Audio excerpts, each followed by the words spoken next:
vou vos contar como colocar unha cabú, que é un fular elástico pero preanudado, de acordo? Máis sinxelo que montar que un fular convencional.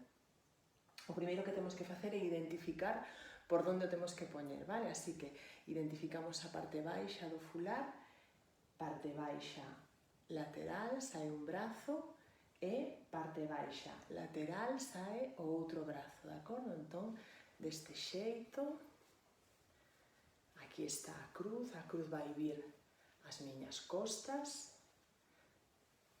e a outra cruz vai quedar colocada diante do meu peito, de acordo? Mirade. Eu prefiro, no caso de bebés recén nacidos, que esta cruz, en lugar de moi abaixo, quede un pouquiño máis arriba, porque a hora de axustar as anillas, evitamos que a anilla quede moi pegada adiante, moi pegada ás perniñas do bebé. Outra cousa a ter en conta antes de colocar o bebé é ver como está colocada a tea dentro das anillas. É moi importante que a tea estea ben repartida, e para conseguilo o que facemos é afloxar un pouco e repartila en forma de abanico, vale? De xeito que un extremo quede nun ladiño da anilla e o outro extremo quede no outro lado da anilla, deste xeito, en plan abanico, lixeiramente plisado, pero sobre todo asegurándonos desto que vos digo, que a tela non quede montada, senón que quede ben repartida. Isto vai nos axudar un montón a hora de axustar a cabú. E fago o mesmo do outro lado. Eu podería colocar o bebé directamente como teño a tea, pero que me pasaría? Que é probable que se fose afloxando e a hora de axustalo tamén me resultaría un pouco máis complicado de axustar. Vale, unha vez aquí, procuramos que a cabú non estea nin demasiado floxa, vale? Que non haxa moito oco, tampouco demasiado apretada, porque senón nos resultaría moi difícil colocar o bebé. Mais ou menos que nos caiga como unha prenda de vestir, e que poidamos meter as mans deste xeito. Falamos sempre de bebé recén nacido. Se fora un bebé un pouquiño máis grande, precisaríamos darle un pouquiño máis de cura. Unha vez aquí, baixamos a banda que queda por riba, hai unha banda que vai pegada ao meu corpo e outra banda que queda por riba dela, baixamos esa banda á altura do cóbado. E entón, si, collemos o bebé. Collemos a bebé e imos poñelo dentro da cabú. Traemos un pouquiño a súa cabeza ao meu ombro, vale? Un pouco a barriga, que me quede máis ou menos en paralelo ao meu ombro. Isto que vai facilitar é que eu poida pasar o bebé dun xeito máis sinxelo, a súa perniña, vale? Entón, axudo, fago sitio, mirade deste xeito, toda a tea xunta, e paso un peiño. E deixo que o bebé vaya vindo ao centro do meu peito.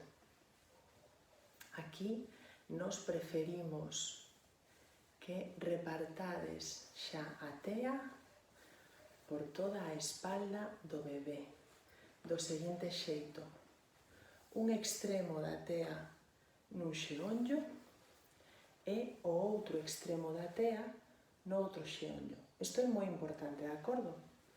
Unha vez que temos esta banda colocada, facemos o mesmo que a seguinte: pasamos o pé sempre abre camiño, subimos a banda ao ombro e buscamos o extremo. Fixadevos, hai dous extremos. Un extremo, digamos, interior, que é o primeiro que temos que pasar, e que ven a perna contraria, e un extremo exterior que queda na perna do ladiño que sai. Neste caso, Lala está bastante ben axustada. Por que o sei? Porque lle chego a dar un bico. Isto é moi importante, a cabeza do bebé ten que estar á altura dun bico, e se me inclino cara adiante, sepárase un pouquiño do meu peito, pero non demasiado. Para axustar, a cabú ten esta ventaxa, que soamente tirando destes extremos, deste xeito, eu xa consigo axustar. Aquí tería máis pegadiña a lala, un pouquiño máis alta. Fixadevos na postura das súas pernas. Os vosos bebés recén nacidos non van estar así, senón que o seu xeonllo vai estar pegado ao voso peito e o seu peiño un pouco máis baixo, un pouco máis baixo que o seu culete.